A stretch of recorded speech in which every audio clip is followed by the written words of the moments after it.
Kichik va o'rta biznes subyektlarini qo'llab-quvvatlash hamda tadbirkorlar faoliyati uchun qulay shart-sharoitlar yaratish maqsadida soliq organlari tomonidan viloyatimizning barcha hududlarida tizimli ravishda ochiq muloqotlar tashkil qilinmoqda.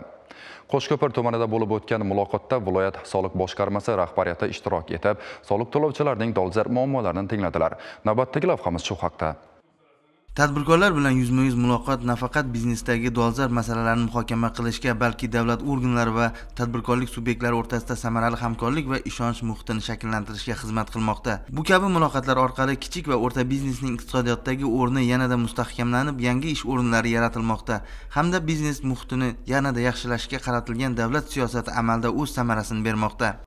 Tadbirkorchilik faoliyatining asosiy faoliyat turi aholiga va korxona tashkilotlariga quyosh panellari o'rnatish faoliyati bilan shug'ullanamiz. Hozir bu juda ommabop faoliyat bo'lib turibdi.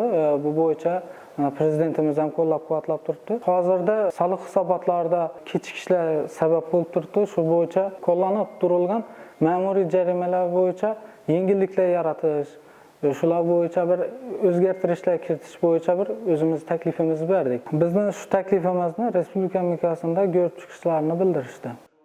Uchrashuvda tadbirkorlik subyektlari 2024-yil davomida topshirgan hisobotlari va byudjetga to'lovlari va ishchi sonidan kelib chiqib turli xil nominatsiyalar bilan rag'batlantirildi. Bir yil davomida iste'molchilarga 6550 ta chek taqdim qilgan Sherzod Quryozov ham eng ko'p fiskal chek bergan tadbirkorlik subyekti nominatsiyasi g'olibi bo'ldi.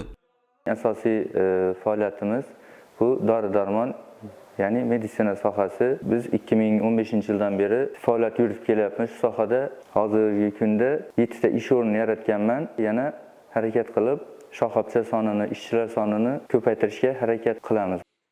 Qo'shko'pir tumanida qariyb 3200 ga yaqin turli yo'nalishlardagi kichik va o'rta biznes vakillari mavjud. Ushbu tadbirkorlik subyektlari toifalarga ajratilganda 3160 tasi kichik, 16 tasi o'rta, bittasi yirik tadbirkorlik subyektlari hisoblanadi. Albatta, tadbirkorlarga e'tibor qaratilishi ularni rag'batlantirish, kelgusi faoliyatini yanada rivojlantirishga turtki bo'ladi.